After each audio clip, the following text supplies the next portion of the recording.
Λοιπόν, να σας καλησπερίσω στη σημερινή διάλεξη του Εργαστηρίου Σημειωτικής AUTH. Καλεσμένη μας σήμερα είναι η Στεφανή Μπερτράν, μεταδιδακτορική ερευνήτρια στο ET, απόφοιτος του Τμήματος Αρχιτεκτόνων Μηχανικών του AUTH, και θα σας παρουσιάσει αναλυτικά η κυρία Γιώκα το έργο της κυρίας Μπερτράν και θα συντονίσει τη συζήτηση. Εγώ να ευχαριστήσω ακόμη μια φορά την κυρία Μπερτράν για τη συμμετοχή της. Σας ευχαριστούμε πολύ. Je vous souhaite la bienvenue και δίνω το λόγο στην κυρία Γιώκα. Καλησπέρα σε όλες και όλους. Θέλω να προειδοποιήσω το κοινό μας,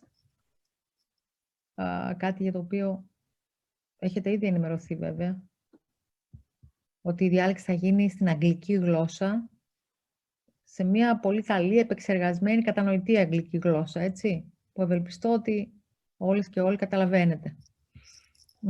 Το θέμα θα είναι ιδιαιτέρως ενδιαφέρον για μας, που πραγματευόμαστε και ζητήματα θεωρίας που διαμόρφωσαν τον τρόπο που συζητάμε για την τέχνη σήμερα.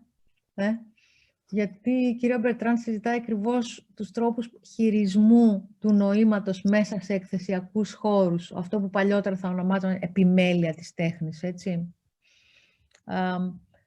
Το διδακτορικό της αυτό ακριβώς κιόλας συζητάει, δηλαδή τις πολιτικές και ηθικές εκείνες αρχές που θα έπρεπε να διέπουν το έργο του επιμελητή. Και ξεκινά από τις αρχές εκείνες που προγραμματικά διέπουν την επιμέλεια εκθέσεων από τις νεωτερικές απαρχές του μουσιακού θεσμού στα τέλη του 18ου αιώνα ως σήμερα. Ξεκινάει δηλαδή από το τι σημαίνει το δημοκρατικό μουσείο. Ας πούμε, την συμπεριληπτικότητα και τον εξισωτισμό που περιλαμβάνονται στα δημοκρατικά ιδεώδη. Πρέπει να τα εφαρμόζουμε έτσι ως έχουν, δηλαδή αυθαίρετα, έτσι, και αδιαμεσολάβητα, και όταν μιλούμε για τέχνη, όταν επιλέγουμε τη διάταξη καλλιτεχνικών έργων σε μία έκθεση, όταν στείνουμε μια έκθεση, όταν συνθέτουμε δηλαδή ένα επιμελητικό έργο. Δηλαδή είχατε τέτοια δύσκολα ερωτήματα που έχουν ιδιαίτερο ενδιαφέρον για αρχιτέκτονες, καλλιτέχνες, αλλά και για ανθρώπους που ενδιαφέρονται για τη θεωρία της αρχιτεκτονικής και της τέχνης. Συνομιλεί μάλιστα με μια διεθνή βιβλιογραφία και με πολύ κομψό και πιστικό τρόπο.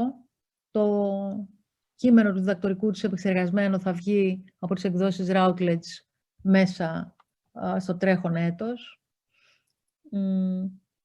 Η Στέφανη γενικά δεν είναι μόνο συγγραφέας, ιστορικός τέχνης και θεωρητικός της τέχνης. Έχει μεγάλη πείρα και ως επιμελητρία εκθέσεων. Έχει συνεργαστεί με καλλιτέχνες και μάλιστα έχει εφαρμόσει, έτσι, τα μοντέλα τα οποία προτείνει, τις επιμελητικές αρχές δηλαδή που αναπτύσσει στο έργο της, στη Βόρεια και στη Νότια Αμερική, στην Ευρώπη. Τώρα μάλιστα εργάζεται σε ένα ευρωπαϊκό πρόγραμμα, το Horizon, το οποίο νομίζω τώρα, Στεφανή, έχει μετονομαστεί, έτσι. Δεν λέγεται πλέον Horizon 2020, αλλά κάτι άλλο. No, now there's a new one, but my Marie Curie grant falls under Horizon 2020. I just started it late because of COVID. Ναι. Με υποτροφία, λοιπόν, Marie Curie εργάζεται σε αυτό που μέχρι τώρα ήταν το πρόγραμμα Horizon 2020. Για ένα άρθρο που είχε γράψει, μάλιστα κατά τη διάρκεια της εκπόνησης του διδακτορικού της, πήρε και βραβείο Hannah Arendt. Γενικά διακριθεί και άλλες φορές, και στον Καναδά και στην Ευρώπη. Τώρα, ως μεταδιδακτόρισα του τμήματός μας, συνεχίζει την ακαδημαϊκή της διαδρομή και με πάρα πολύ μεγάλη χαρά την υποδεχόμαστε σήμερα. Και ελπίζω αυτό να είναι η αρχή, ας πούμε, μιας συνεργασίας της με το Εργαστήριο Σημειωτικής και με το μεταπτυχιακό της Σημειωτικής. Γιατί η Στεφανή, παρότι δεν ξεκίνησε έτσι, μέσα στη δουλειά της εισήγαγε πάρα πολλά στοιχεία και των λεγόμενων cognitive semiotics, έτσι, της νοητικής σημειωτικής, και πολλά εργαλεία της πολιτισμικής σημειωτικής. Και νομίζω θα τη βοηθήσει να τα εκλεπτύνει περαιτέρω αυτά τα εργαλεία. Ωραία. Αυτά. So it's a great joy to welcome you here, Stephanie. Thank you. You can start. Thank you, Leah. It's such a pleasure to be here.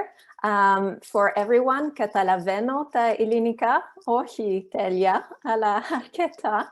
Θα μιλήσω στα αγγλικά, αλλά μετά αν έχετε ερωτήσεις, μπορείτε να τα κάνετε στα ελληνικά.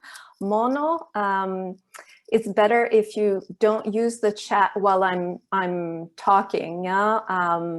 You can interrupt me with questions, but I'm not going to be following the chat. So if you put your questions there, I'll see them at the end, but I won't be seeing them as I'm talking. So if there's something you don't understand or feel that you need clarification, by all means, stop me, just shout out. So I'm going to share my screen now. See. Can everyone see it? Yeah. All right. So the title of my lecture today is The Effects of Curating on Artistic Reference and Public Reception. By way of a short introduction, I just want to clarify my use of the term curating, because in this lecture, I'm not going to be talking about curating in its widest sense, but about a certain set of exhibition practices. Now, curating has been widely used in mainstream culture over the last 10, 15 years or so to refer to all manner of selection and arrangement. If you type the word curating in a search engine, then you're going to get everything from curating closets to curating set lists to curating cheese platters.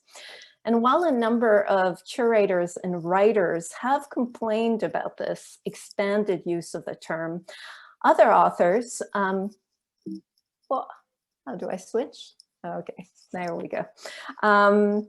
Other authors, namely Michael Bhaskar, have claimed that curation is what enables us to create value in a world of excess. In other words, he argues that given today's surplus of cheap goods and information, curation is being mobilized in all areas of life, from business to academia, to the internet, to curation of the self on social media, in order to generate value through acts of selection and arrangement.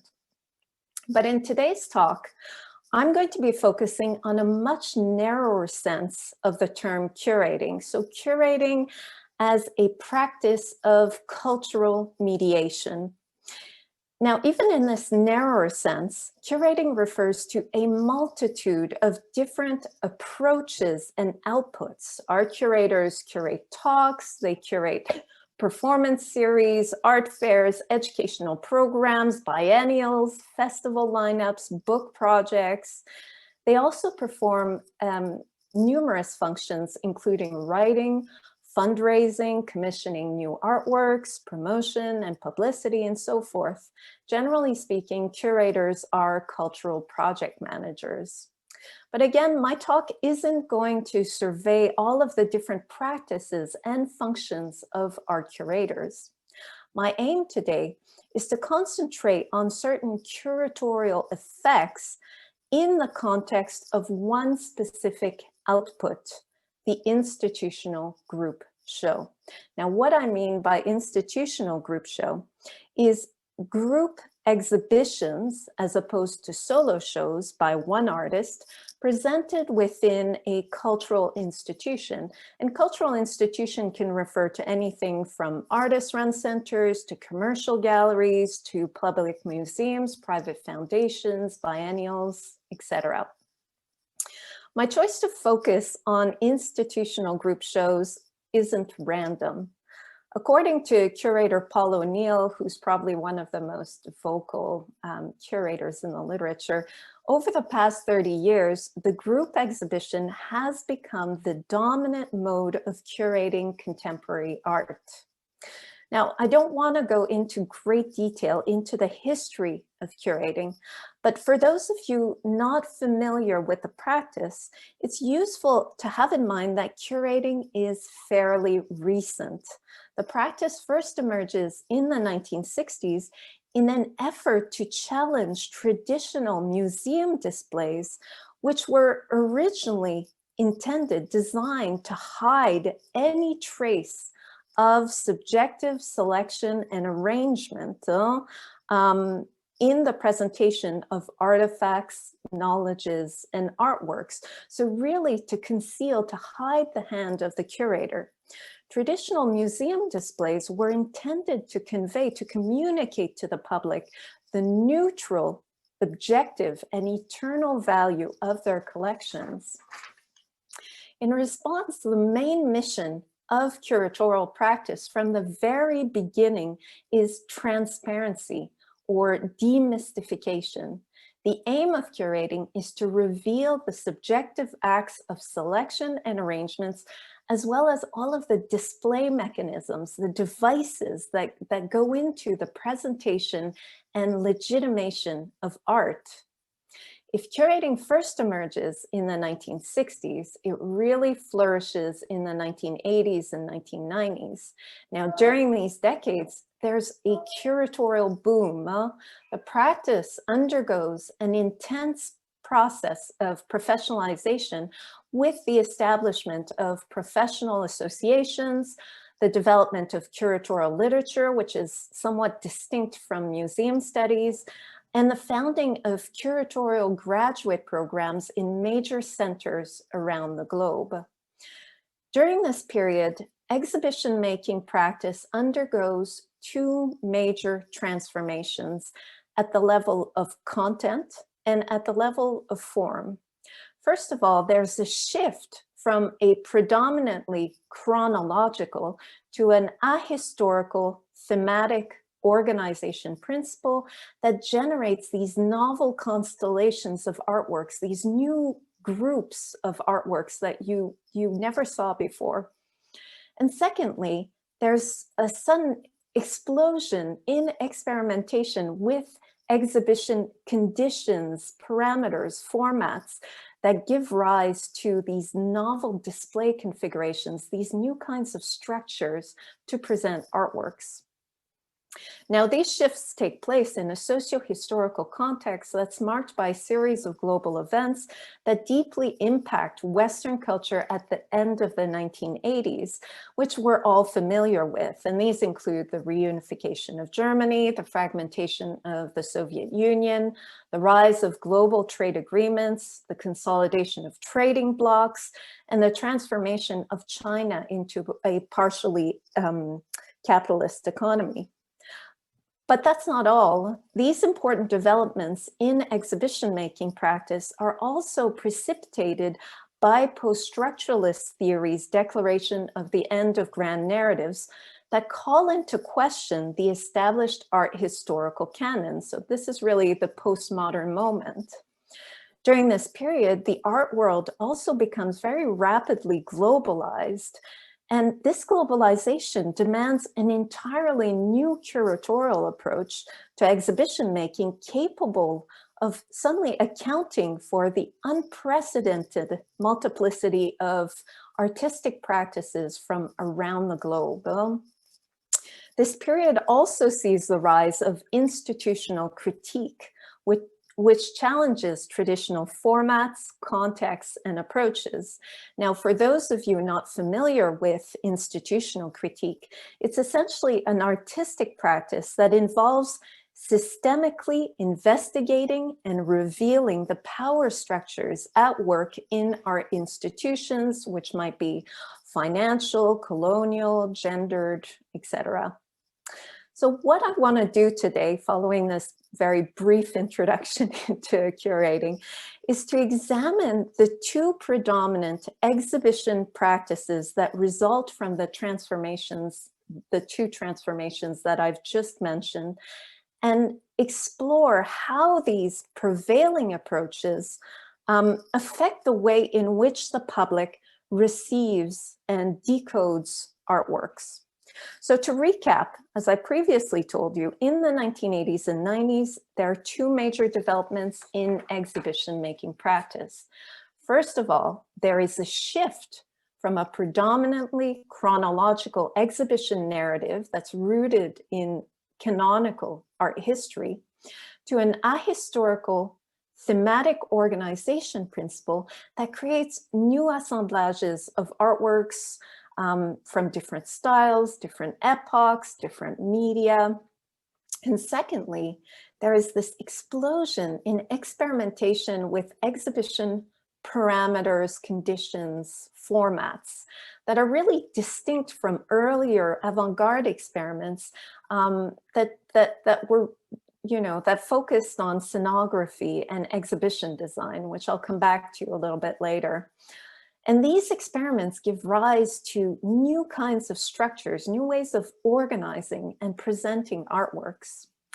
So if group exhibitions over the past 30 years have become the predominant mode of curating contemporary art, owing to these two transformations, exhibitions essentially take two main forms. First of all, you have the thematic exhibitions. And secondly, you have what I refer to as rule-based formats. And I'll come back to this a little later on. In the field, these two approaches are generally seen as opposed. And I'll explain why that is as I explore each one in more detail in just a minute. But what I aim to show is that while these two approaches may seem to implement different logics, they have very similar effects when it comes to the reception or the legibility of artworks by the public. So I'm going to start with thematic curating, which of the two approaches is undoubtedly the most common. If you've been to a contemporary art exhibition in your life, chances are that it was a thematic show. What's the basic organizing structure of thematic shows? Well, these types of exhibitions essentially gather artworks, as I said, in ahistorical, transnational, synchronic clusters. You have artworks from different epochs, different regions that are all brought together on a level playing field. There's no hierarchy established between the works. They are all equal items in the same class owing to a shared feature, a kind of common property that's defined by the curatorial narrative. Curator Tirdad Zolgard articulates a much more critical description of thematic shows. He argues that artworks in thematic shows are organized based on a heliocentric logic around an often discreetly articulated curatorial leitmotif, bereft of a clear proposal. So, simply put, artworks revolve around a vague central theme defined by the curator. And he's absolutely right, of course, but it's not that curators suddenly become less rigorous and more wishy-washy as they become professionalized and they gain more power. There's a rationale for this new vague thematic approach. As I said, in the 1980s and 1990s, the art historical canon comes under increased challenge, and the art world is very rapidly globalized. According to art historian Hans Belting, there's a shift from what he terms world art to global art, where non-Western practices are no longer seen as other, as outside, exterior to the canon, but take equal part in the new global art world. And what this means, practically speaking, is that it's no longer possible to stage these kinds of exhaustive, totalizing survey shows. There are just too many works out there. And what's more, in order to be able to somehow tie all of these plural and unique practices together, you need a fairly loose idea. So to illustrate what I mean here, I wanted to show you this Pinterest gallery from the Getty Museum. Now, just to clarify, my background is as a contemporary art curator, and my book on which this lecture is based, it really only examines physical exhibitions. But my current postdoc research is on virtual museums and online exhibitions, and I find that using these kinds of examples is quite useful because they rely on the exact same logic as physical exhibitions, only because the experience is flattened out. So you're not navigating through an exhibition space, but really seeing all the works together at the same time. The kind of logic behind the selection becomes much more apparent. So as you can see from this thematic virtual gallery, works from different epochs and from different cultures from all over the globe have all been brought together on the basis of a shared feature or idea. And this idea is captured by the gallery's title, Say Cheese. In other words, smile or pose for a form of capture. While this modern idea is associated with taking pictures, it becomes a pretext to gather radically different works of faces smiling or posing. And I think this gallery, really captures the logic behind thematic approaches. Now, coming back to the physical art world, this kind of thematic approach is really taken up by prominent museums, including Tate Modern, MoMA, Centre Pompidou, at the turn of the millennium as a means to reorganize their permanent collections into temporary thematic shows. Part of the reason for this is that these cultural institutions are under a great deal of pressure to be more inclusive and more diverse, which means moving away from canonical art history that's bound up with gendered and colonial narratives. Art historian Claire Bishop argues that thematic curating is a way for institutions to refresh their permanent collections, to make them seem more exciting and up to date. And you can really see this with the Getty Museum gallery. I mean, it's very tongue-in-cheek. But she points out that this approach to collections curating is a relativist approach that's also really convenient from a museum marketing perspective, that is ultimately aimed at satisfying every demographic. So in other words, thematic curating is not only a good way for museums to show more diverse artworks, it's also a good way for these institutions to reach broader audiences by presenting something for everyone, for all tastes. So in my Pinterest gallery, I've got a detail from a Van Gogh painting, contemporary black and white photography, a traditional no mask from Japan, classic Dutch portraiture, porcelain figurines. I've got it all. Of course, by adopting this relativist something for everyone approach, institutions essentially disengage from committing to any particular political position.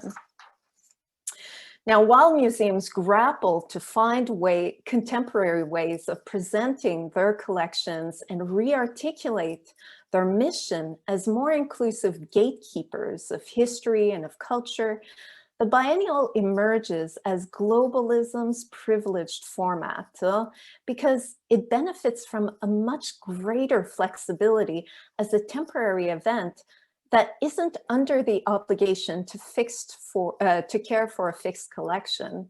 Curators can essentially show whatever they want as long as it's multicultural. In the late 1980s and 1990s, biennials rapidly proliferate around the world as a way to establish and promote interrelations between the local and the global, captured by this quirky notion of the glocal. And the thematic exhibition provides a display format that is ideally suited to this kind of non-hierarchical, multicultural amalgamation of very different local and global concerns and practices. So in sum, if thematic curating is enthusiastically adopted by museum institutions and large-scale recurrent international exhibitions like biennials, it's because it's a way to bring together very diverse artworks in line with a new inclusionary post-colonial spirit, in line with this this new cosmopolitan art world. Now, this approach relies on an open-ended thematic proposition that picks out a lot more works than the ones contained in the curator's necessarily limited selection. What follows is that one of the main effects of this approach is that these open-ended displays invite indefinite revision by a supposedly active, participating public. In other words, the fact that these thematic curatorial narratives or classes imply a much larger set of artworks than are ever on view in any one exhibition means that they're opened to public reinterpretation. The curatorial selection is not fixed and immutable. It is open to being challenged and completed. So for instance, say I'm a huge fan of Willem de Kooning, then I might think that, see, this work would fit really nicely in the Pinterest Getty Museum gallery. So we can't, I don't know if you can see it. I think it's maybe hidden, but I kind of slid it in there. It's in the corner underneath the screens. We can, yes. Yeah, you can. Okay, good. As viewers, we bring a whole host of knowledge, references, and personal preferences when we view exhibitions that inform our experience and judgment. And thematic curating really banks on this fact that different people are going to have different ideas and different preferences. As Bishop remarks in her critical description of Tate Modern's thematic galleries, she says, they are interchangeable modules endlessly open to reshuffling. In sum, the chief advantage of the thematic approach's generally kind of tenuous and vague thematic structure is that it facilitates this kind of representative expansion. No? So you can suddenly represent things from different cultures, different times, etc. But this expansion comes at a great cost, though. Where thematic curating makes gains in terms of inclusion, diversity, and flexibility, it loses in political cogency. In adopting a kind of something for everyone relativism, as I said earlier, the institutional group show effectively becomes apolitical. Public reception becomes all about picking and choosing, mixing and matching artworks. In this sense, Rosalind Krauss describes the postmodern museum as a flea market. Similarly, Lane Raelia compares contemporary art institutions or exhibitions, to databases and argues that they're now primarily oriented towards service provision. He writes that they offer different modular experiences from which customers can choose depending on whim or preference, which of course is precisely why thematic curating remains so popular nowadays. This is a museum marketing department's dream. As Bishop notes, this approach is addressed to the multiple demographics of economically quantifiable audiences. It provides museums with these nice public metrics, these figures, which they can then use to justify their social relevance.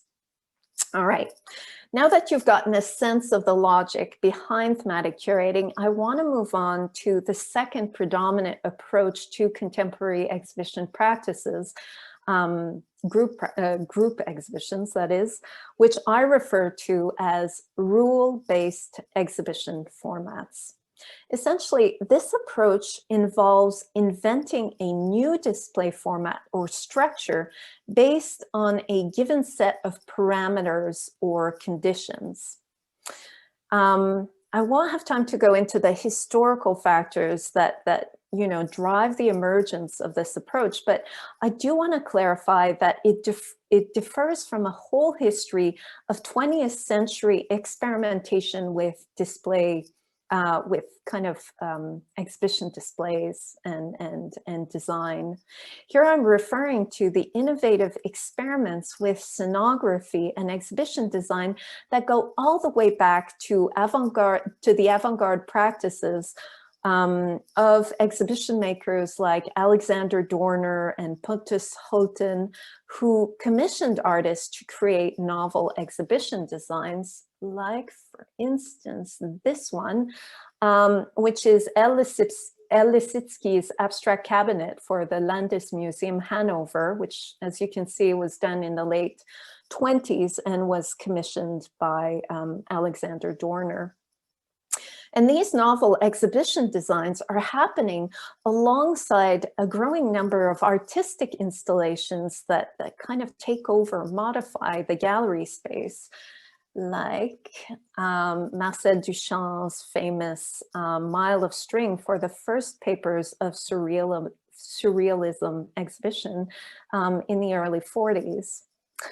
In contrast to these early experimentations with design and scenography in art institutions, the new experiments with exhibition formats that start happening in the 1980s and 1990s begin instead with a move out of the institution.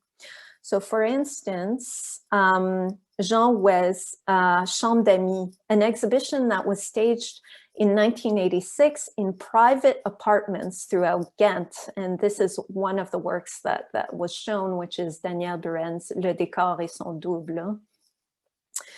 This initial move out of the institution towards site-specific practices contributes to the emergence of the figures of the independent curator and the artist curator, who become endowed with this newfound power and authority. And this enables exhibition organizers to shift their explorations, their experimentations from site to format, literally changing the rules of the game.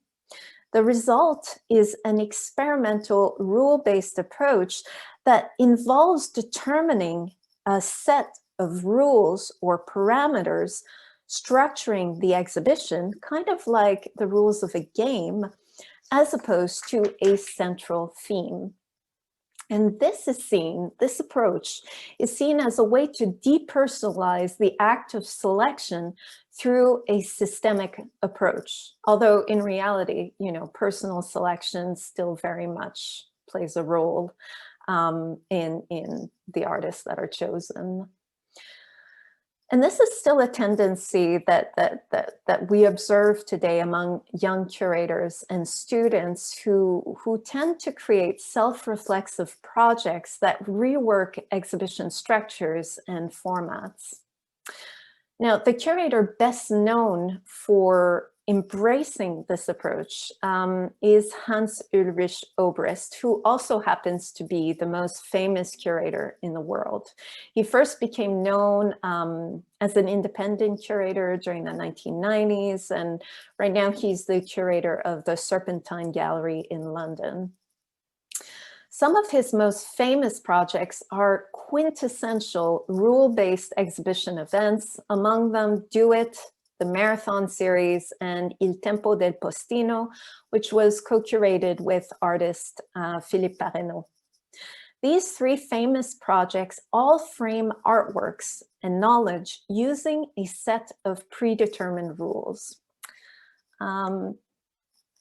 So Do It, which was first presented in 1993 and is still ongoing today, still being represented, is based on an open and constantly evolving archive of instruction-based artworks. And here I took a screenshot of the archive, which is currently hosted by the website of Curators International.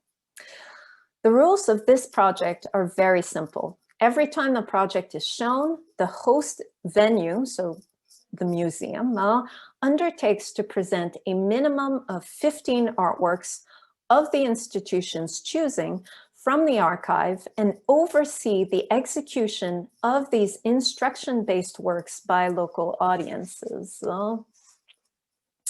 Meanwhile, the Marathon series and Il Tempo del Postino utilize a systemic rule-based approach to experiment with time, with duration. The Marathon series is a drawn-out performance event that involves the continuous presentation of clocked interviews, talks, or performances over a lengthy period of time, 12 to 24 hours, during which the public is typically free to wander in and out of the event at leisure.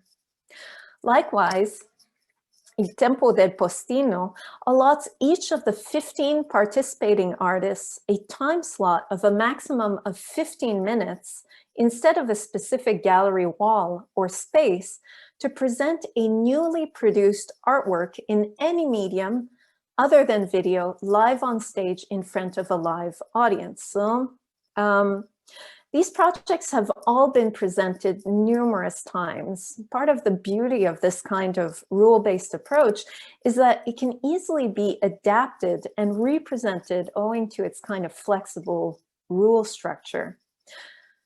These parameters enable a different iteration with different artists that nonetheless preserve the curatorial integrity of the project every time that it's presented, again, like a game or a musical score interpreted by different performers. Do It has been shown over 50 times in different institutions all around the world and is still being presented today, every time with a different selection of works from the archive, which is continuously growing. And the Marathon series has turned into an annual event that has been presented at the Serpentine Gallery Pavilion every year since it was first shown in 2007. Although following that initial marathon, ironically, the subsequent editions became organized around a different theme every year, while still preserving the project's initial rules. So this systemic rule-based curatorial approach is not only seen as a way to depersonalize the act of selection, as I said earlier, but is also hailed as a means for curators to avoid thematic curating's typecast logic. In other words, avoid using artworks as props to illustrate a kind of curatorial narrative or curatorial contention. Yet while on the surface, rule-based exhibition formats may seem to operate according to a radically different logic from thematic curating's identity-based model, in fact, the result is a similar grouping of singular artworks with a comparable public reception. Like thematic group shows, this systemic rule-based approach ultimately presents an inventory, a list of singular but interchangeable artworks that elicits a kind of preference-based pick-and-choose response from the audience. This approach equally sets up a something-for-everyone relativism through a kind of best of or top 15 list, abandoning any clear political position in the process. In effect, abandoning a theme in favor of a list or a kind of roll call amounts to the same open-ended inclusive scheme that celebrates difference and singularity. Unfortunately, I couldn't download different works from the Do It archive, but if you go to the site, the Curators International website, and you scroll through the works, you'll see that after a while you get, exactly the same impression as the Pinterest gallery that I showed you earlier. While thematic curating may privilege identity, a shared feature common to all of the works, as the basis upon which to assemble diverse practices, rule-based practices rely on a few predetermined rules of engagement to showcase difference. You know, that's how those practices seem to be distinct. But in the end, however, both practices stage open-ended, indefinite displays that support the coexistence or the co-presence of singular practices, the first under a kind of thematic horizon or contention, and the second as a kind of list. But ultimately, both these strategies abandon a more coherent narrative or position. Both of these approaches ultimately stage a parade of interchangeable differences that invites individual viewers to review and supplement the curatorial selection on the one hand, while also appraising the individual artworks individually through a particular kind of aesthetic judgment. All right, so now that I've described how these two predominant exhibition-making practices function, I really want to unpack the last statement that I made and address how these approaches shape public reception. Now, I've kind of hinted at this earlier, but I'm going to really dive into it at this point. As I said, these two curatorial approaches essentially invite two responses from viewers. First of all, they invite an assessment, a kind of evaluation of the curatorial selection based on the theme or the parameters of the show. And second, they invite a nominal aesthetic judgment of the individual artworks isolated from the set, so taken individually. Let's begin with the first type of engagement or public response. The main interpretive work that thematic curating and rule-based exhibition formats induce essentially boils down to a question of inclusion or exclusion of the different works from the curatorial selection based on the theme or set of rules behind the show. In other words, they ask people to assess the degree of relevance of this or that work in relation to the given curatorial theme or set of conditions whose own critical value is also meant to be evaluated. Because the works on display don't exhaust the set of possible artworks that could have been shown given the theme or set of conditions, the structure, this invites viewers to add to the set and to mentally substitute works that don't fit for more suitable alternatives. So coming back to my Getty Museum gallery, before I mentioned adding the de Kooning, but another plausible reaction from viewer could be a viewer that says, well, I don't know how to point to it. I'll show you after. Portrait of a gentleman with an open mouth, the kind of third from the bottom row, doesn't fit because the figure seems to be screaming instead of posing for camera. So this work should be removed from the gallery. Oh, I think I've got an image of it. Yeah, there we go. This type of reaction is basically a challenge to the inclusion of this particular work based on a personal understanding of the boundaries that are defining the class of artworks that the theme, say cheese, designates. In other words, when I hear or read say cheese, there are things that correspond to this idea in my mind and things that just don't. And this is personal and based on my memories and experiences and my cultural frame of reference. So in my hypothetical viewer's mind, there's a lack of fit between portrait of a gentleman with an open mouth and the theme. Instead, this viewer might think that this Cindy Sherman work is a better fit.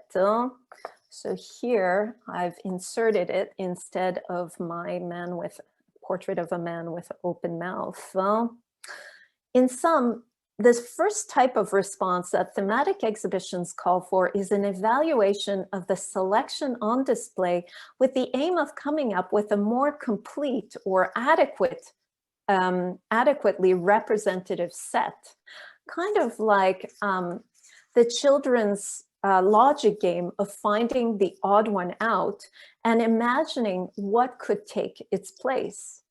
Naturally, viewers are also free to question the theme itself. A viewer might state that, say, cheese is a ridiculous premise for a show and reject it altogether.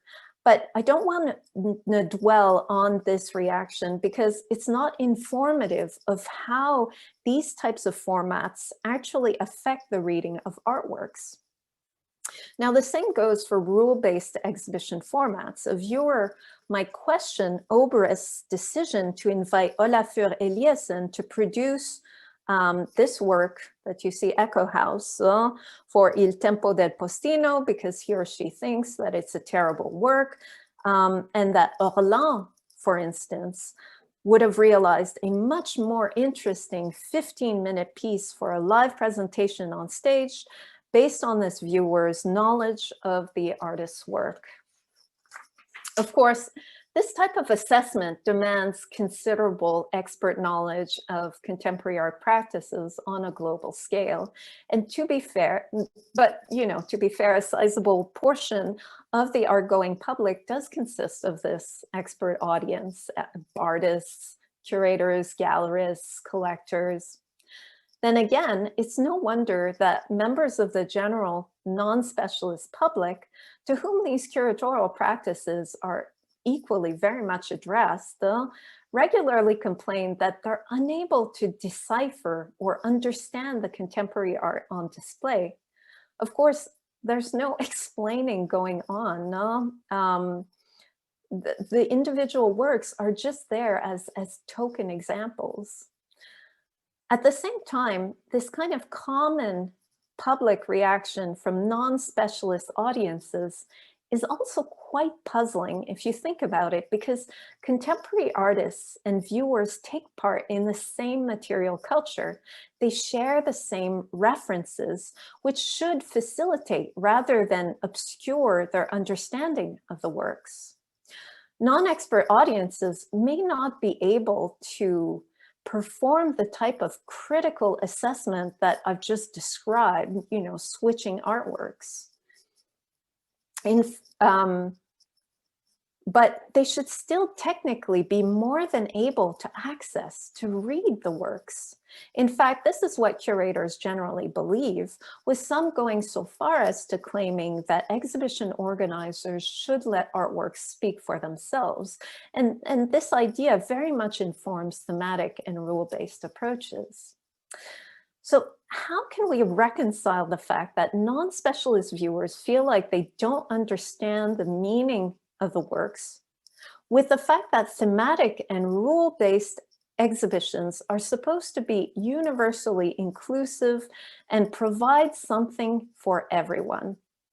The short answer is that these two things may seem contradictory, but in fact, they're not. Why? Because meaning is different from taste. In other words, interpreting a work is not the same as liking a work. Now, this sounds really counterintuitive, but when you think about it, people often fall in love with individuals who appear mysterious to them, and romance is said to fade away when things become too commonplace, when the magic is gone. But all right, I have a clever explanation for what's going on in these exhibitions to that. The fact that the interpretive work prompted by contemporary exhibition practices is generally out of non-specialist audiences' reach, and moreover, the amateur viewers typically struggle to decipher the meaning of the artworks on display in contemporary art exhibitions, doesn't mean that these viewers are excluded, that the exhibition isn't addressed to them. While contemporary curatorial practices often stand accused of this fact, they are not elite mechanisms that are dressed up in a kind of politically correct rhetoric. On the contrary, as I mentioned earlier, these practices essentially operate on the basis of something for everyone relativism. They function in a manner akin to flea markets or databases, offering the public modular experiences that come down to preference, you know, staging these kinds of pick and choose, mix and match affordances within the exhibition. By celebrating and emphasizing singularity within indeterminate semantic contexts, prevailing group shows effectively compel what French philosopher Thierry de Deuve describes as a nominal aesthetic judgment, which he says is innately given to everyone. So we're all able to do this quite naturally. This notion of nominal aesthetic judgment is an idea that de Deuve develops in his seminal book, Kant after Duchamp. And if you're interested in the ideas that I'm about to present, there's also a really good lecture available on Vimeo that de Deuve gave on the subject at the Institute of Fine Art in New York in 2003, which is entitled Thierry de Deuve, This is Art, Anatomy of a Sentence. I'm going to go fairly quickly over his argument because I don't know where we are for time, but hopefully I think you'll get the gist of it. So de Deuve's goal with this book is essentially to formulate a new theory of art that's capable of accounting for liminal art objects like Marcel Duchamp's ready-mades. So when I say liminal art objects, what I mean here is works that are on the limit that separates art from everything non-art. And as such, these liminal objects pose a serious challenge to traditional essentialist art theory, which ascribes certain properties to art. It says that art is, you know, X, Y, Z. But de Deuve doesn't want to account for these liminal works by falling back on an institutional theory of art, by saying that if these works are art, it's because an artist or a museum curator says that they're art. So de Deuve's move is to update Kant's judgment of taste, because essentially he wants to take a democratic approach, and he wants to enable everyone to be able to decide what is art, not just institutional experts. So de Deuve argues that early in the 20th century, there's a shift from what he terms the Beaux-Arts artistic system to the art in general system that is really incarnated by Marcel Duchamp's Fountain from 1917. In essence, the art in general system abolishes all criteria that distinguishes art from non-art. In consequence, the common name art with a small a, can no longer identify works on the basis of shared essentialist property. If a manufactured urinal can be deemed art in the same capacity as a painting by Rembrandt, then there is no longer anything common to art, nor any criteria that enables us to distinguish it from non-art. And yet, 100 years after Duchamp, we still have art today. So how is this possible? Well, instead of arguing that it's because of the art institution of art world experts that legitimize artistic practices in the absence of these criteria that enable us to say what is art, de Deuve develops a different theory. So instead of relying on the institution to buttress, to hold up the term art in the absence of common properties, de Deuve suggests that this term art that we use to pluck things, to take things from the everyday world and redesignate them as something unique. And the Marcel Duchamp's urinal is really the quintessential example of this, of plucking something from the everyday. There's nothing more common than a manufactured urinal and turning it into art. So Duduv argues that the designation itself, the word art itself, has changed. It's not the circumstances around art, it's not the institution, it's really the nominal category that has shifted. In order to build his argument, Duduv turns to renowned philosopher Saul Kripke's distinction between common names and proper names. So what's the difference between these two types of names? Well, common names like table, chair, computer, they pick out objects that are endowed with a number of shared properties.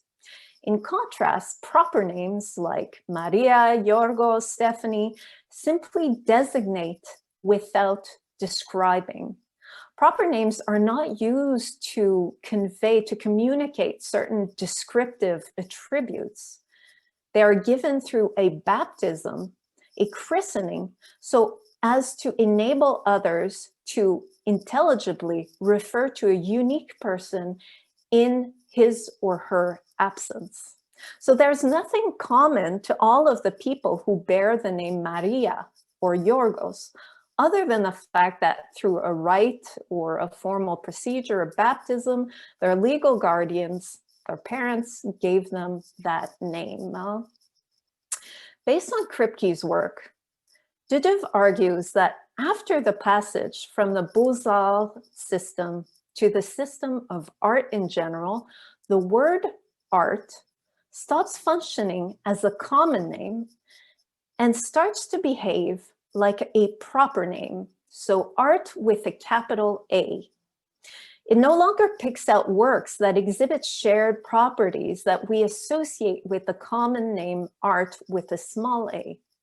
It now refers to unique, exemplary cases of a certain idea of art with a capital A that is, individually conceived by every person based on their own distinct experiences, memories, cultural references, and so forth. So we all have a slightly different personal idea of what art is.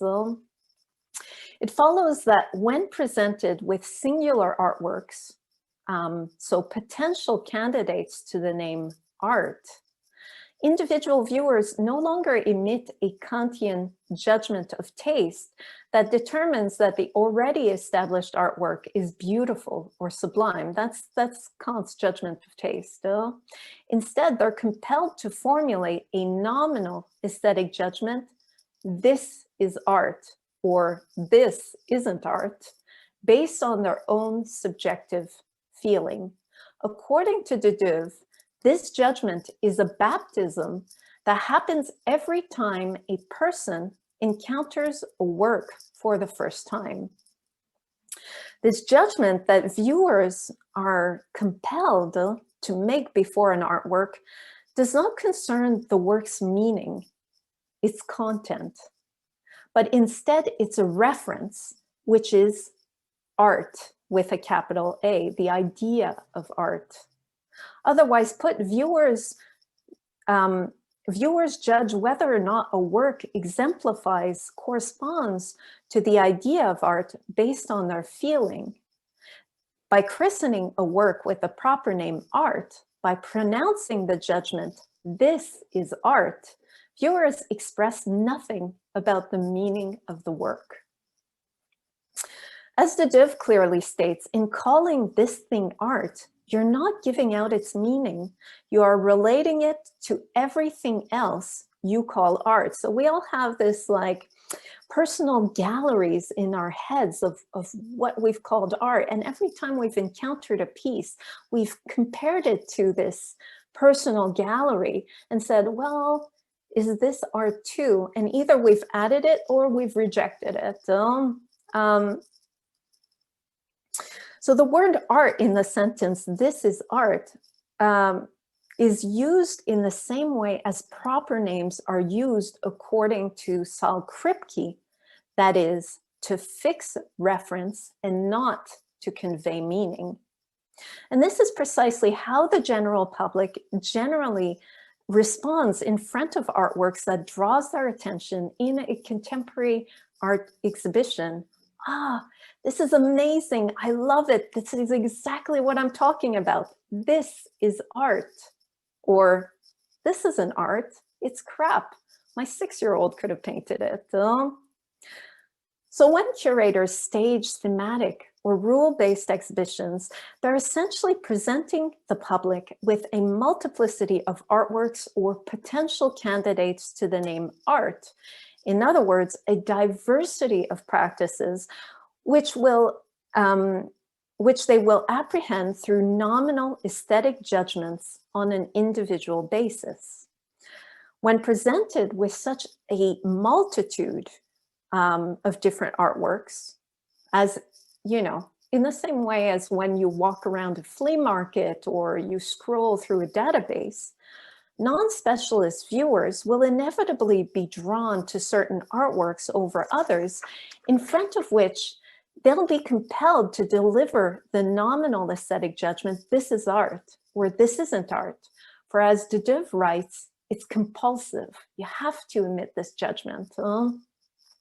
In doing so, they pick and choose and ultimately add these new works to their own private collection of works, which in their mind exemplifies the idea of art. They build up this private collection against which all other works are judged as candidates to the name art. Contemporary curating often claims to promote critical content, like a political message. But when you take a closer look at the operative mechanisms behind predominant exhibition practices, the public reception that is set up is not oriented towards content or meaning, but instead towards reference. In sum, the questions that these practices invariably set up is, 1, do these works adequately correspond to or fit the theme or set of parameters? Do they adequately refer to these things? And 2, are they art? Leah, can you hear me? She's gone.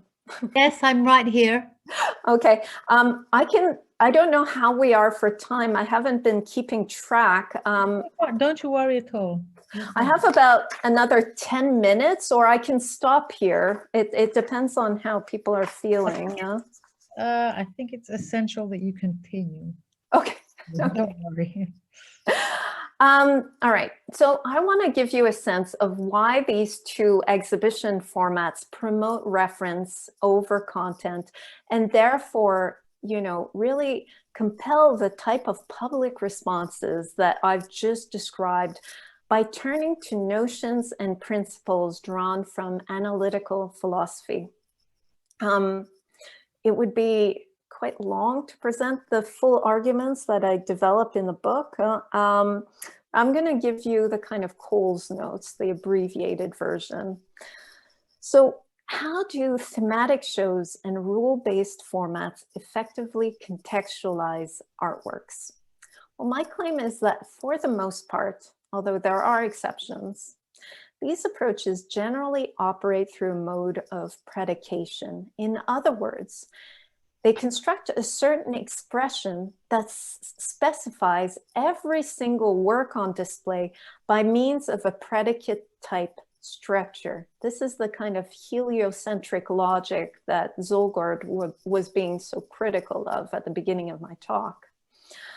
By definition, predication is, according to the Merriam-Webster dictionary, the logical affirmation of something about another, especially assignment of something to a class. Otherwise put, predication couples a singular term, you know, in this case, a unique artwork, and a general term. So a statement or idea, in this case, a theme, a curatorial theme, or a set of parameters. And this general term can be true of several objects, so several artworks, or only one. For instance, the general term, natural satellite of the Earth, this expression, only refers in truth to one object, the Earth's moon, even though it's a general term. Broadly speaking, the vast majority of thematic exhibitions, which, as I said, is really the most basic and common approach to exhibition making, can be qualified as instances of curatorial predication in that they essentially assign the selected artworks to a class. So, by and large, these exhibitions specify artworks as singular cases, as token examples that represent their general topic. The manner in which most thematic shows operate can be transcribed using the following predicate form: artwork X is, meaning constitutes a token or belongs to the class of artwork theme Y. For instance, oh, I didn't put it in. If you think of the Pinterest gallery, every work is presented in such a way as to suggest that they embody the idea captured by the title, say cheese, that they somehow make this idea manifest. The referent idea is, say, cheese. It's the thematic of the show. To be clear, not all thematic exhibitions operate in this way. The fact that an exhibition has a theme doesn't automatically mean that it specifies the artworks on display through a process of predication. But the vast majority of these approaches, really function in this way. And the same holds true of rule-based exhibition formats. So for instance, when Do It is presented, all of the projects that are selected from the archive are essentially presented as, or, the referent is the general term instruction-based works to be realized by a public. What is particular about predication is, what is particular about predication, according to philosopher V.O. Quine, is that it belongs to a class of statements which he terms referentially transparent contexts. So I'm going to go into analytical philosophy for just a little bit. Bear with me. I'll make it short. So in analytical philosophy, the notion of transparency really predates Quine. Now, it can be traced back to Alfred North Whitehead and Bertrand Russell's seminal work, Principia Mathematica. In it, Whitehead and Russell employ the term transparent to refer to a fact within an assertion, within a statement, that is used to speak about something other than itself. In other words, a datum about which nothing is said. And I have their quote here. They write, when an assertion occurs, it is made by means of a particular fact, which is an instance of the proposition asserted. But this particular fact is, so to speak, transparent. Nothing is said about it, but by means of it, something is said about something else. It is this transparent quality which belongs to propositions as they occur in truth functions. This belongs to P when P is asserted, but not when we say P is true. Now, further down from this passage, Russell and Whitehead clarify their view by making a distinction between the assertion of a proposition and assertion about a proposition. They differentiate between something used to say a certain thing versus something about which a certain thing is said. So Quine seizes upon Russell and Whitehead's conception of transparency to distinguish between what he terms referentially transparent linguistic contexts and referentially opaque linguistic contexts. Basically, a referentially transparent context corresponds to a statement in which a term occurs purely referentially. I'll give you an example in just a minute. It's a linguistic context where a singular term or expression directly indicates its object or referent idea. By contrast, a referentially opaque context corresponds to a statement in which a term does not occur purely referentially. A linguistic context where a singular term or expression does not directly indicate an object or referent idea. This type of opaque statement is not dependent on a referent object or idea, but rather on the form of the term itself, the manner of referring to the object. All right, let me give you an example because this is complicated to unpack. So Quine gives the following two statements to illustrate what he means. And these two statements relate to high Renaissance Venetian painter Giorgio Barbarelli da Castelfranco. The first statement reads, Giorgioni equals Barbarelli. So Giorgioni is the same person as Barbarelli. Giorgioni was the nickname of the painter called Barbarelli. Statement 2 reads, Giorgioni was so called because of his size. So Giorgioni is a nickname that means tall George or big George that was given to the painter, implying a large man. No? While both of these statements are true, Quine observes that if you replace the name Giorgioni by the name Barbarelli in statement 2, this turns the statement into a falsehood. Barbarelli was not so called because of his size. He was not given the name Barbarelli because he was a big man. Barbarelli was his name from birth, just like Stephanie is my name from birth. He was given the nickname Giorgioni because he was a big man, no?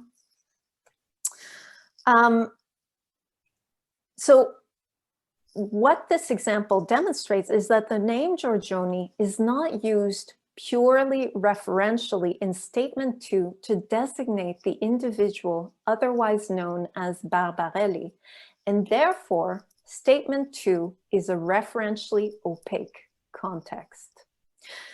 Now, there exists a basic criterion or test to determine whether a statement is a referentially transparent context or referentially opaque context. So a referential or a non-referential proposition. And this test corresponds to the principle of substitutivity, also referred to as the indiscernibility of identicals. In essence, the principle of substitutivity is based on Leibniz's law of salva veritate, which is an expression that means truth being safe or truth maintained, which states that two expressions are synonymous if the substitution of one for the other does not change the truth value or meaning of any context in which either expression appears. So you can see it with statement 2. You can't switch Giorgioni for Barbarelli without turning the statement into a falsehood. Based on this principle, Quine determines that referentially transparent contexts are linguistic contexts in which a singular term or expression is used purely referentially and can therefore be substituted by a co-designating term or expression. In contrast, referentially opaque contexts hinge on the form and scope of the singular term or expression therein, thus blocking substitution.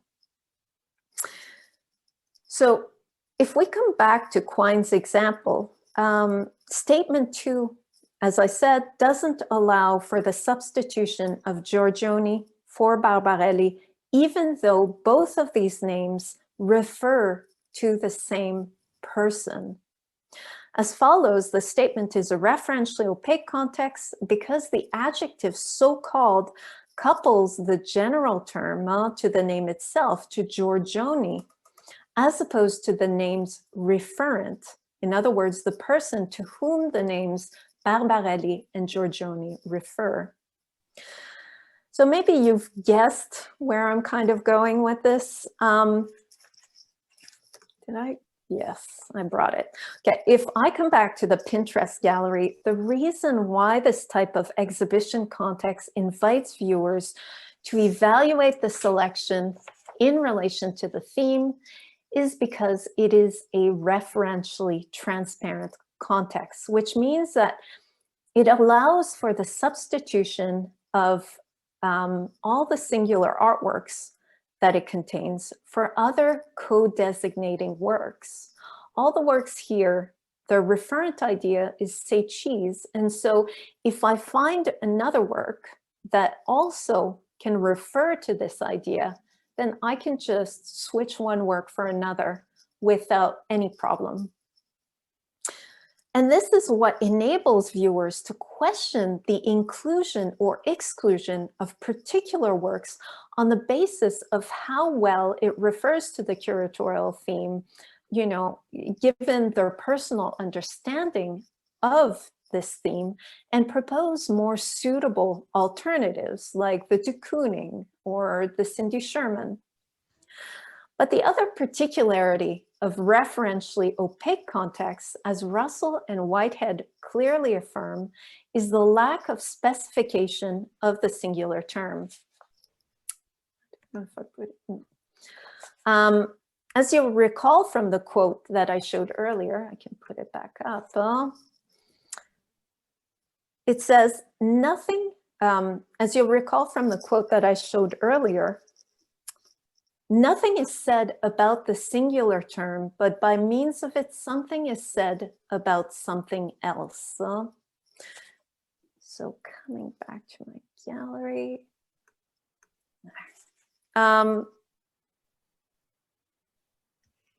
Since these exhibition formats do not individually specify the content of the distinct artworks on display, these works remain wholly indeterminate. Nothing is said about these works. They're just there as token ideas of the curatorial theme. And so these types of exhibitions specify reference. They don't specify content. When it comes time to evaluate the works individually, in the absence of a kind of statement or of any kind of indication as to the content of the singular artworks, the response is again one based on the reference of the individual work, which, as de Duve shows us, is art with a capital A. In other words, the response that is conditioned by this type of exhibition is the nominal aesthetic judgment, this is art or this isn't art. It's not, oh, this work means, you know, X, Y, Z. It's not an interpretive response. Owing to thematic and rule-based exhibitions' particular mode of containment, when singular artworks are isolated from the rest of the show, they're apprehended in terms of their singular reference in relation to an idea of art as opposed to their meaning, since their content is effectively located elsewhere in the exhibition theme or set of rules. So coming back to our example, a viewer might question the inclusion of this Foucasse photograph in the Pinterest. Okay, Yeah, so coming back to our example, a viewer might not question the inclusion of this photograph in the Pinterest gallery, but might say that in his or her mind, this isn't art because it just looks like any other, you know, photograph that your neighbor might take of their kids. And this is how prevailing exhibition-making practices effectively condition the reception of art, really by insisting on reference or by staging reference as opposed to content or meaning, despite contemporary curatorial claims.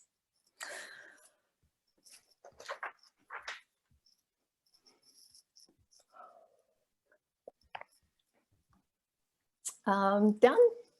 I don't know if anybody has any questions or comments or... Yes, there are already two comments on the chat. Should I stop sharing them? Do you want me to read them out to you? Thank you very much, Stephanie. The questions are both phrased in English, so you can read them directly, I think. Many? Okay.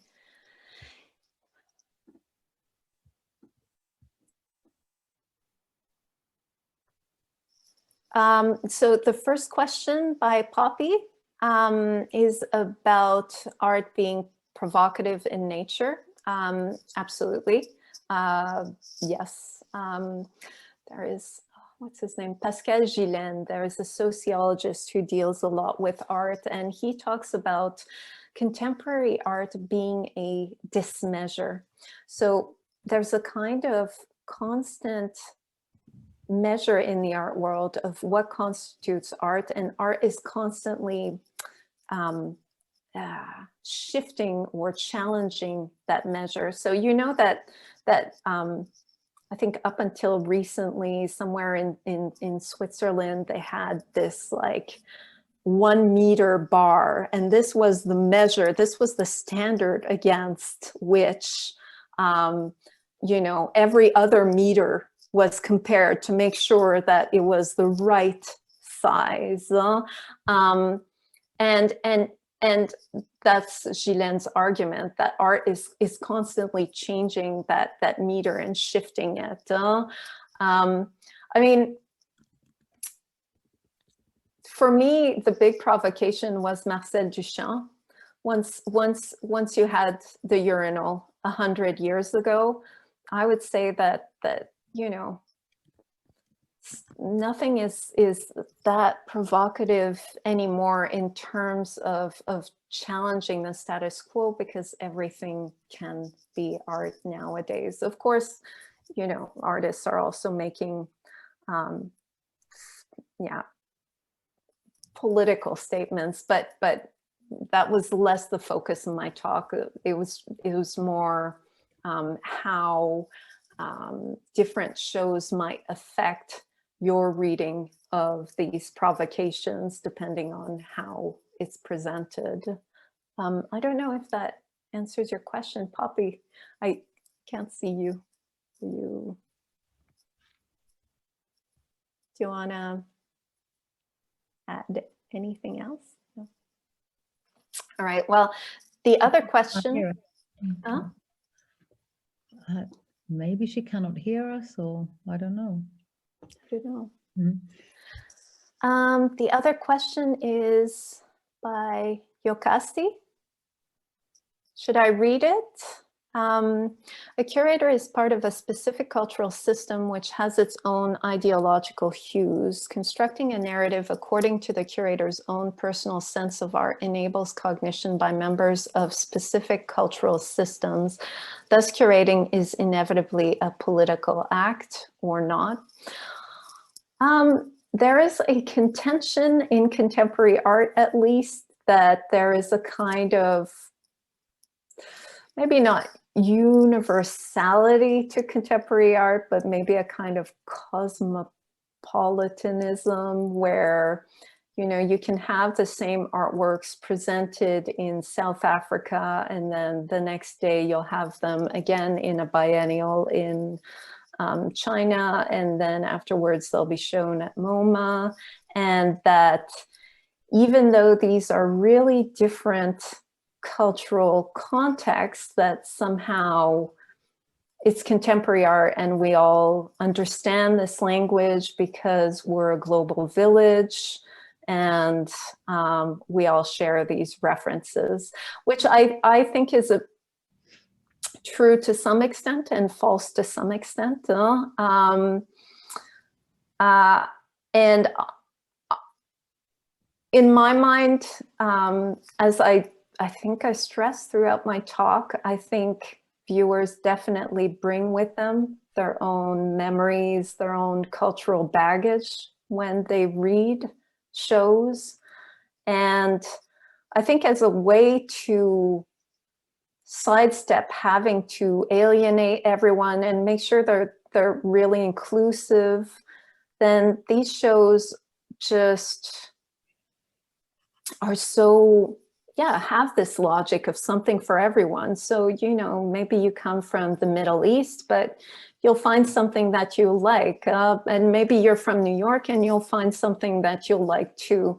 I mean, there's such a multiplicity of artworks. There's bound to be something for you there.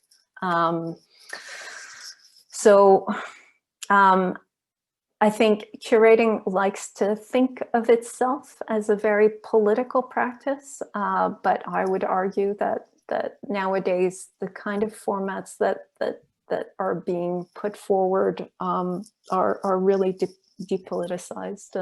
I don't know if that answers your question or if you'd like to add anything. Thank you. Yeah, thank you. You covered me.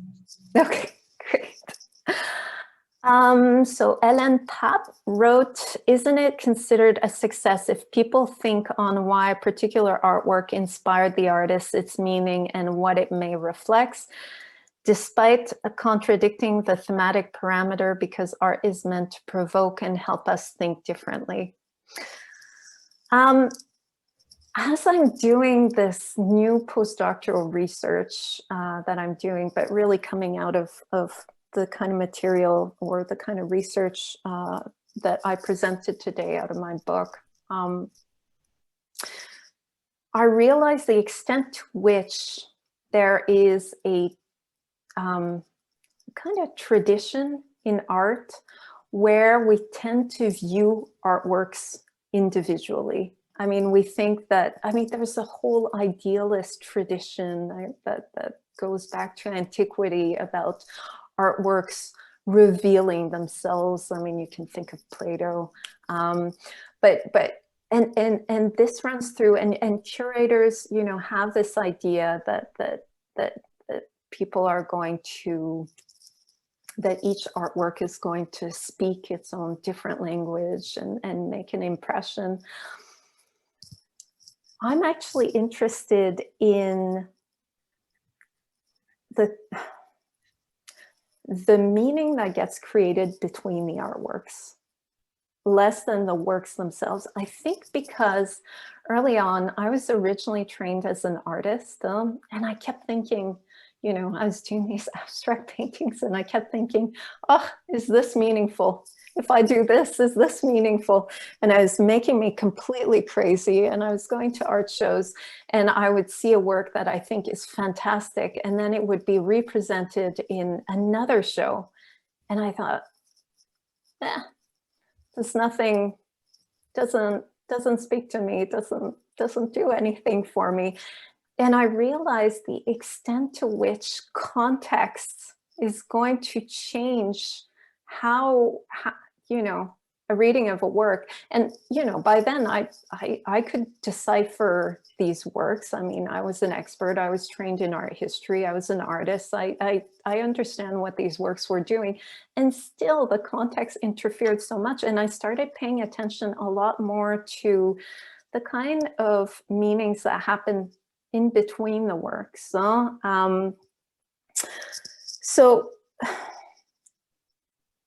yes. You know, I think a lot of curators are looking at or measure their success by the extent to which individual artworks have an impact on viewers.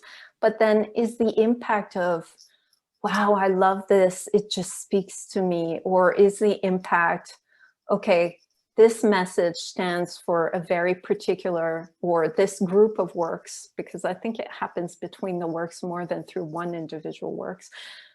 Is the message communicated very strongly that this is right and this is wrong and this means X and this means Y? Or is it just, oh, I love this, for some reason it's going to go in my gallery of preferences? So I think it's important to pay attention to what the impact is.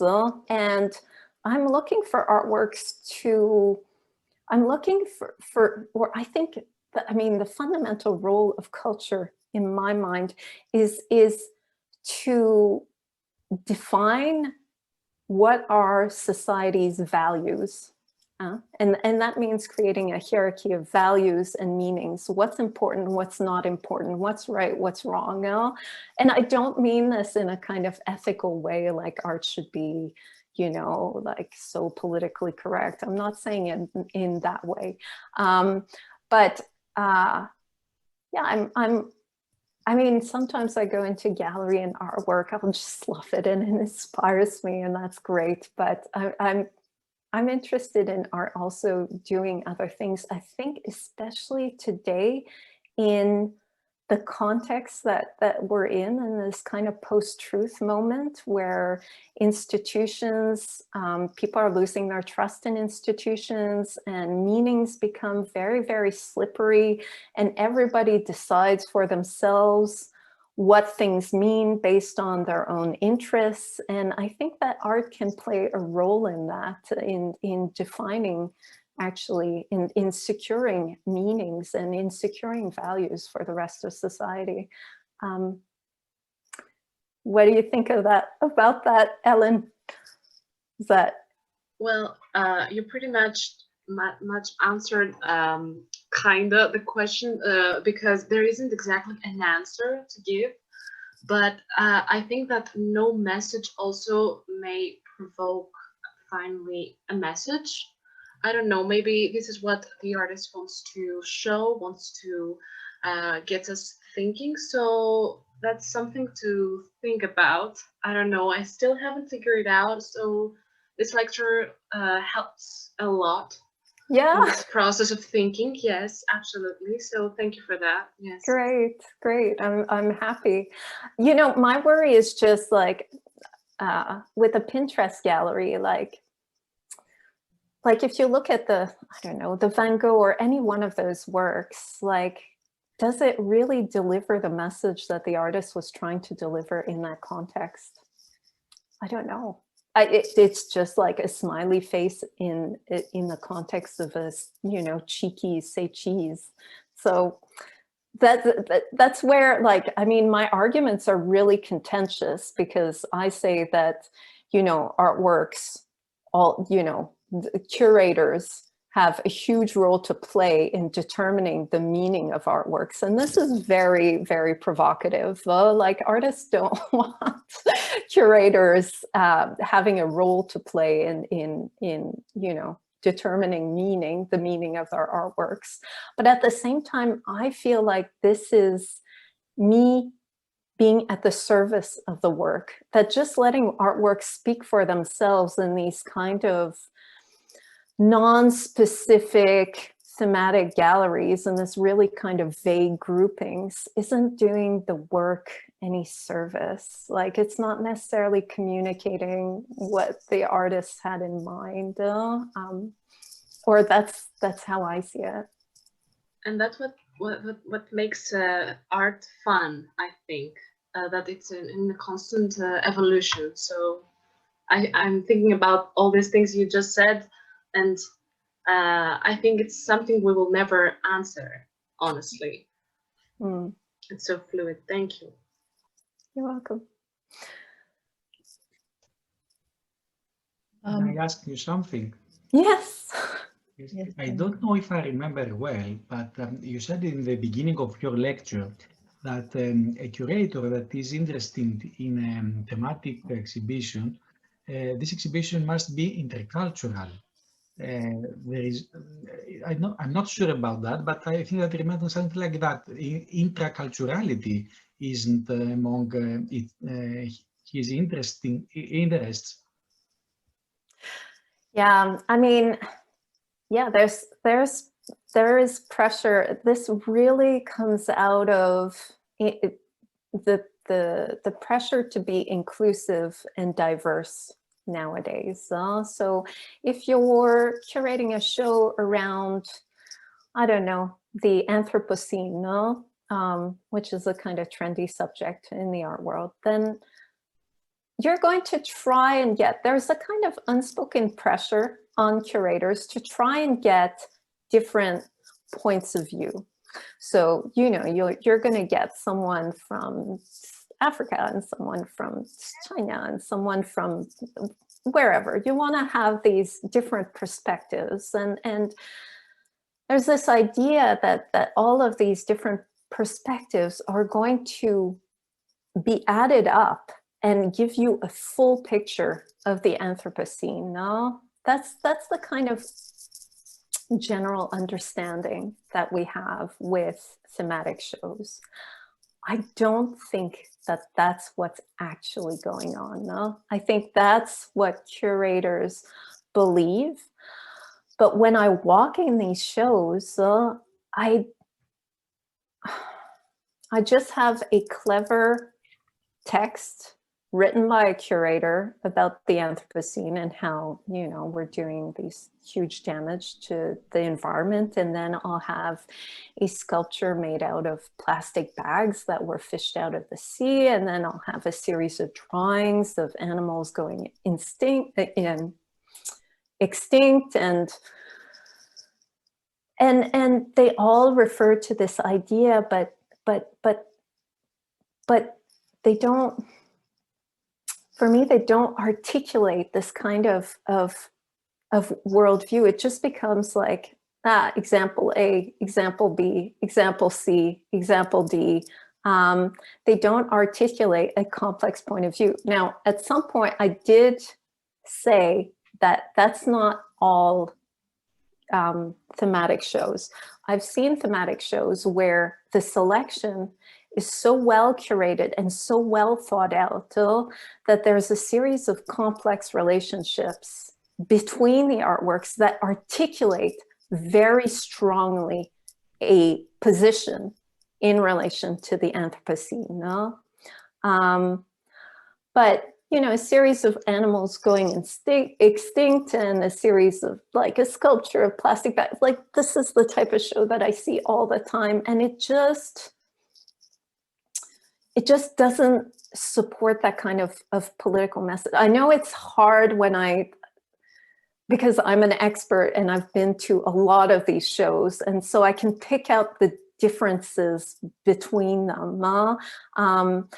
But I've also been with people who were non-experts, and they also thought the shows that were just a kind of series of illustrations of the theme fell flat, like it just didn't speak to them.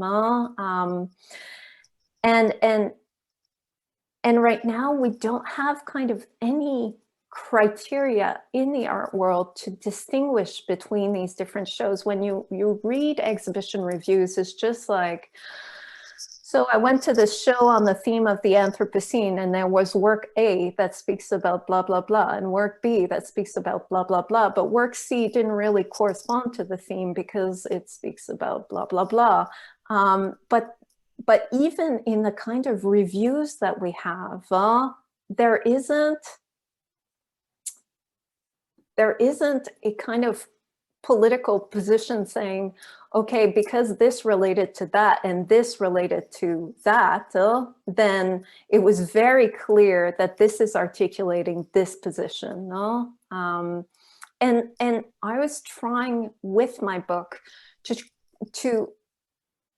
differentiate between these shows that often, you know, thematic show A and thematic show B will all be called thematic show. I was trying to reintroduce a criteria to be able to say, no, show A talks about content, show B does reference.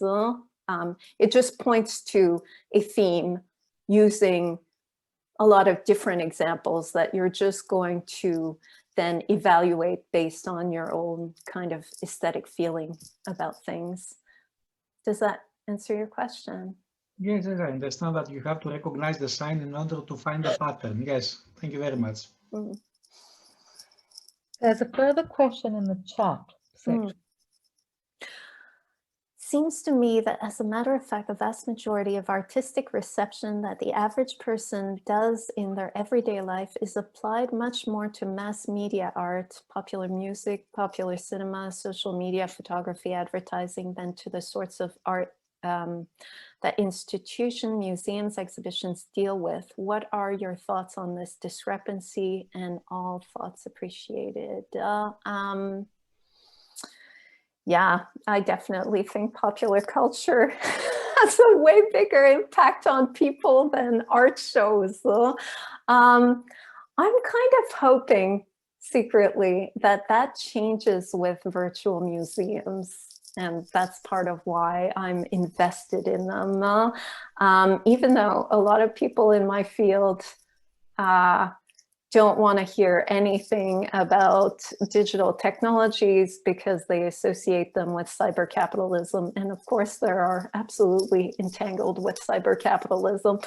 But I think part of yeah, I mean, if you look at museums like Tate Modern, it's become more and more of a kind of commercial blockbuster outing where you go to the restaurant and you go to the store and you go to, and you know, they want to make it fun for people, but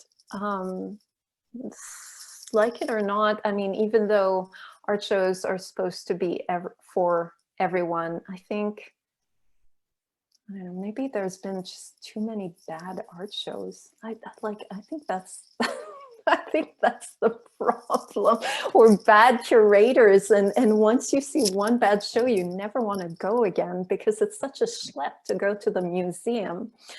But what's happening right now, I want to go back to virtual museums, maybe because that's what I do all day, so I'm really invested into it. But I was reading about, this is cultural heritage, it's not actually contemporary art, but this one museum that had various artifacts that they digitized. So they took photos and put them on the internet for people to be able to download and reuse. You know, it's part of this open access culture movement. And one item in particular was this traditional Palestinian wedding dress. And as soon as you put stuff on the internet, anybody can take hold of it and use it. And so, of course, there were Orthodox Israeli groups using it as part of propaganda, and there were Palestinian groups using it differently, and people just pasting it on their, you know, dream board. And so I think, I'd like to think that even though I think pop culture is just, it's less, I mean, it's less cognitively challenging. And I mean, I'm totally fine with that. I watch a lot of bad TV because I'm tired at night and I really enjoy it, and that's fine. But, and I do think that it has a lot of impact. I mean, when Black Panther came out, that was huge. I mean, this is a Marvel movie, but it's this whole post-colonial moment. And I think, you know, art museums will never be able to compete with that. But at the same time, I'm hoping that with the proliferation of these new digital assets, these new virtual digital reproductions of artworks, that maybe it will have, and people posting it on social media or using it, that it might start to have a bigger impact. And you know, one of these viral trends that happened, I don't know if you guys caught wind of this, but a couple of years ago, Google Arts and Culture released this application where you could take a picture of yourself and it would scan through all these like historical artworks and match your selfie to a historical portrait to a greater or lesser degree. And this became viral. People love this. And I mean, it's kind of silly. It's fine. It gets people interested in art, but it's particularly serious. But I think these kinds of things might point to the fact that if art shows aren't so difficult, you know, and difficult is also just transportation time and going at the right hours and schlepping to the museum, but also difficult in people walk in and they don't know, they don't understand what's going on. Like, what does this work mean? And this is bullshit. And my 2-year-old could have made this. Why is this in a museum? I think maybe it can have a bigger impact. Or so I hope. Yeah. Yes? Do you want to add to that?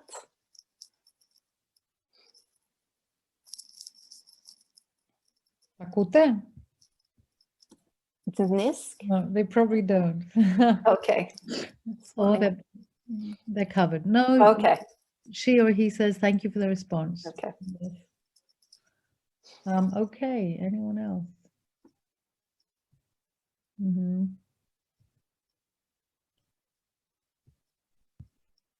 Yes, all right. I think it was, I don't know, did you enjoy it? I think it was very interesting, but it's a real pity that we didn't have more time to discuss examples, because I,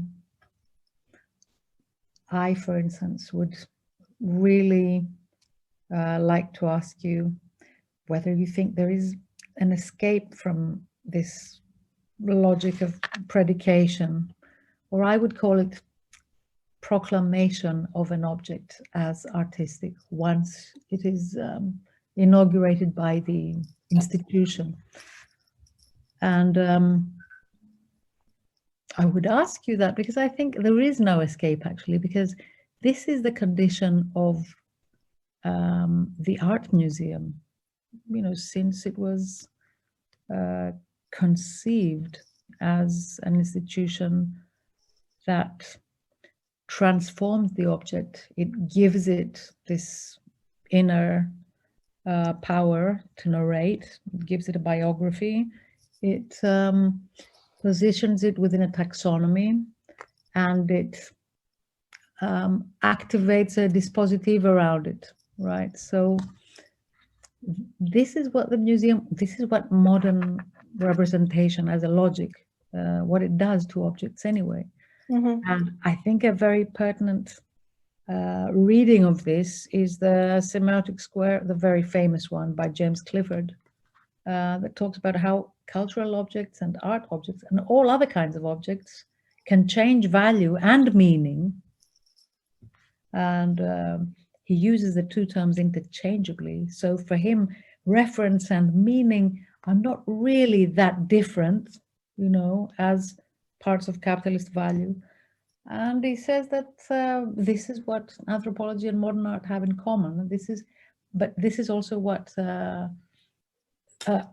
our treatment, our cognitive understanding of what an object is and the allocation of value to objects is all about. So we can't really escape that object. We can be good at it or, you know, not that good at it, as you say.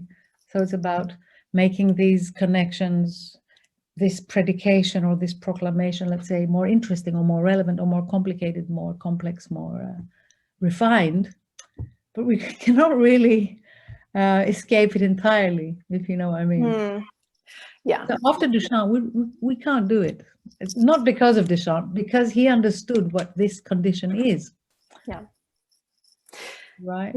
Of course. I mean, I think you're right, but when, I don't know, I'm curious about what happens when you're in these, I'm a bit tiresome with that though, in these virtual museum contexts, because it's not a work anymore. It doesn't have an aura. It's just documentation. It's just a digital copy. It's this big old archive of images. And, you know, you don't, when you walk around an exhibition, I think the average time of seeing a work is something like 17 seconds, like when you're inside the gallery, or 27 seconds. I can't remember the exact, but it's less than a minute that people spend in front of every single artwork. But you still have to travel. You still have to go from work to work, you know, and that takes a bit of time. So there are these breaks. When it's images on a screen, then it's like, you go through them very quickly. But maybe there's a possibility there. Maybe then you're less focused on the status of the object. Maybe it can be about the message in between all of these images. It can be more the relationships between the work, or the meaning that's the content or the message between all of those things, and you're less caught up with this. I mean, of course, I think that these virtual things shouldn't replace the experience of the real work, and that people need to go and into the museum. But I'm thinking maybe that's a possibility. I don't know, but I haven't read. Do you want to put the reference on the chat? I'd be interested to read that reference. It's a very old book. It's from the 80s, and it's called The Predicament of Culture, by an anthropologist. And in the 3rd chapter, he addresses exactly the state of objects as it inevitably plays around with notions of art and culture as oppositionals, and can very easily take one object from one category and put it into another. And these go back and forth according to what the art market and the museums want to do with them. Yep. You have a tribal object that can suddenly be a masterpiece, or it can stay there and just tell its tribe's story as like a piece of a cultural token. As you said, a representative of its type, and not as a singular object like the old masterpiece idea. And I think that is a function of curating museums. It has very little to do with what the artist can do about it. I think, and I'm very, I don't know, fond of artists. I don't think art exists, but artists do. And there are many of them. And they're now much more than before. I mean, in the last decade, they're much more a part of the a whole social problem setting. I mean, because now they are part of larger movements as artists, and that is something new, and I think that's something very refreshing. But wasn't that the case in the 60s too, with like May of '68? I mean, artists were on the front lines. Yes, with their last names and their contracts. Maybe art students were, but now it's artists as just people who are, you know, talented in one specific area, but they belong to a larger collective and want to express it. Yeah, I think that's what they do now, more and more. And even the environmentalists, like art that you kind of mentioned before, I've seen shows where artists have given all the funds that they got from some big company or from the gallery, and they've really tried to, and they've really helped researchers forward research into, waste, into oceans, etc. So I think artists now are very aware of the discussion we're having and of the problems of how to convey meaning rather than just fixed reference that means say that we are here and we're artists and so what. So I think they're doing, they have been going a step further. Yeah. Especially, I don't know, the last couple of decades. Of course, that has changed how they work within museums and how they relate to institutions. I'm not saying this is institutional critique per se, no. But if you look at groups like, for example, forensic architecture, it's where you did your MA, right? They are based at Goldsmiths, so they are really using the resources of the art world, but they're doing something that's that goes far beyond what used to be considered art. So they don't just go to the biennials. They might use their material for something larger and more, socially more relevant. So I think, people have found ways to go around these issues and have used museums to do that in a way. So it's not necessarily against using the museum space or the gallery space.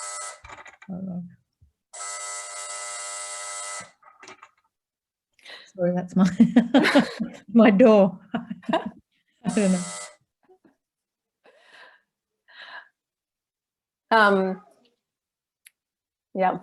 No, I think Leah's right, of course, but I still think that there is a tremendous amount of group exhibitions going around, and when forensic architecture present, they usually do so. I was just saying, Leah, that I think forensic architecture, they will usually be very much in control of the space. They're less presented in these kind of group shows. They'll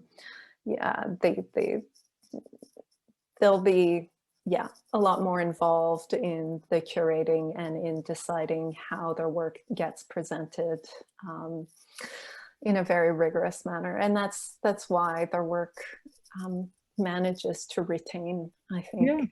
The Atlas group too, and many. I mean, at the moment, I can think of several crews, collectivities, and art groups that are doing this across the world. I mean, I'm sure you have examples in mind, and I think that's the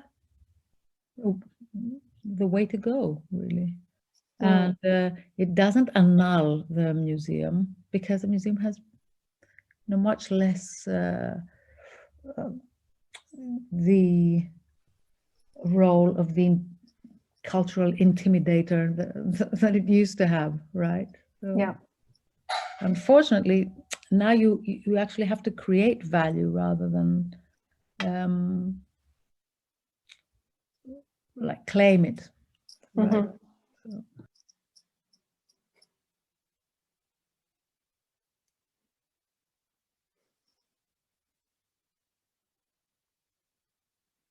In any case, I'm reading a couple of thank yous on the chat, and I'm wondering whether there's anybody else who'd like to ask something.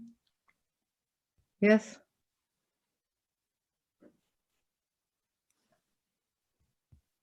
No? Yes, it's already 8:05 anyway. Public video art curating, how difficult is it? Wow. Public video art curating, is the curating public, or are the videos just found videos? Like, I don't know where the public is in that. I mean, it's not, I don't think it's so complicated to curate videos. The material is readily available, and you have to, yeah, I don't know, there are kind of practical questions to that, which have to do with attention, how long you can hold people's attention, and then so that will have to do with sequence and duration. Like, I wouldn't put a 40-minute, you know, 3 40-minute videos back to back. And there are, I mean, multiple, I mean, almost all institutions, contemporary art institutions, have used videos lately during the pandemic. They've set up video programs during the pandemic as a way to compensate for having their spaces closed. But there are institutions like Vidrome, here I'll write it in the chat, Vidrome. Mm-hmm. And this is a, whoop, wait a minute. To everyone, Vidrome. And this is just a mailing list. It's an online gallery, and they mail you, they email you a video. They select, they have a guest curator every 2 weeks, and that guest curator chooses one video work and by one artist or a collective, and presents the video work either through a text or through an interview, and they email this link to you and this text to you, and you can access the video for 2 weeks, and then it disappears. But the trace of that video remains, so just the kind of image and the text that remains as part of Vidrome, but you don't have access to the video work anymore. I don't know if your question was more public because it is an open space, and video art in a video wall, and curating because it's under the aegis of an institute.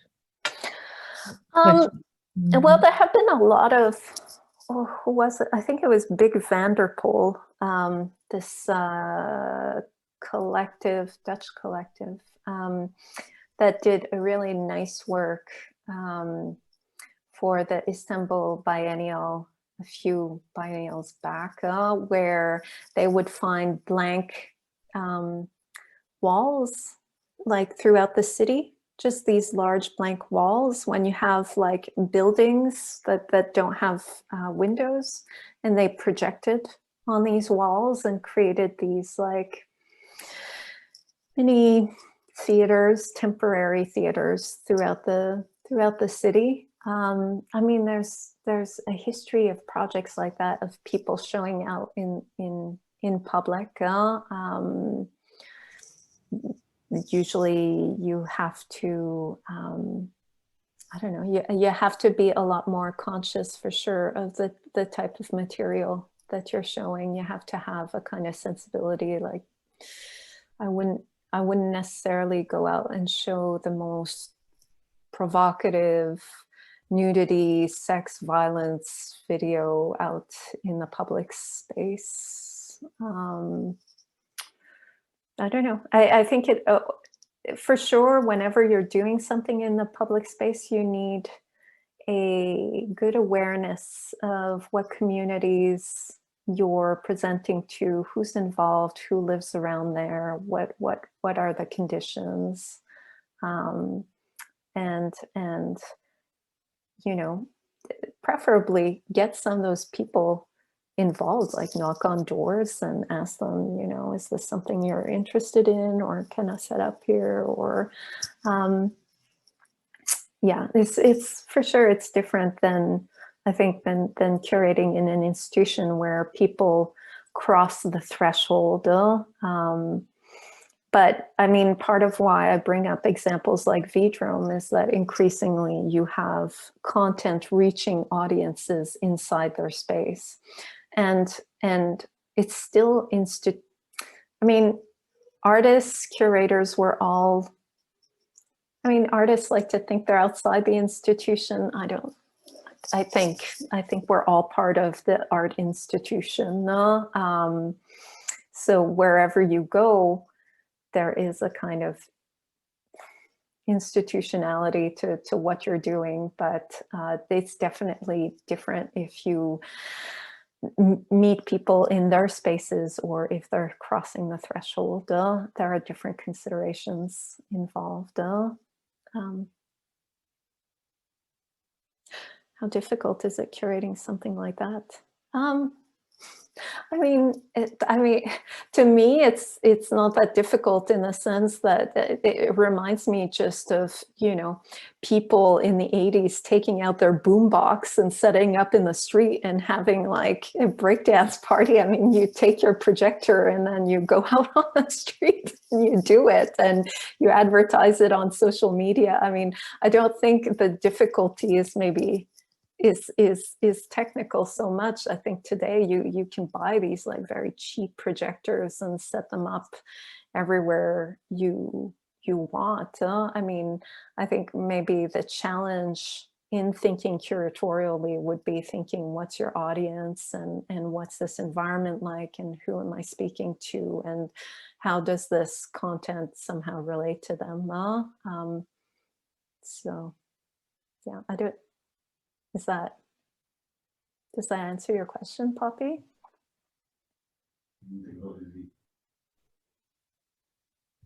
Maybe she's not there anymore. I don't know. No, she is, I think. She is? Okay. But resting in the black box. Okay. So thank you very, very much. Maybe we've exhausted you. No, not at all. No, this was great. It's great. I appreciate it. I just hope it was understandable even for people who don't have a background in curating and that it somehow, you know, can be useful to them in some ways. Yes, of course it was. Thank you very much. Thank you very much. And we really hope to have you with us again soon. That would be great. I'd love that. Thank you for the invitation. Good luck with your book and yes, see you as soon as possible. All right. Thank you, Stephanie. Thank you very much. Yes, thank you. Thank you very much. And thank you all for watching. It was a beautiful lecture. Thank you. Oh, thank you. Thank you. I appreciate it. Thank you, everyone, for coming.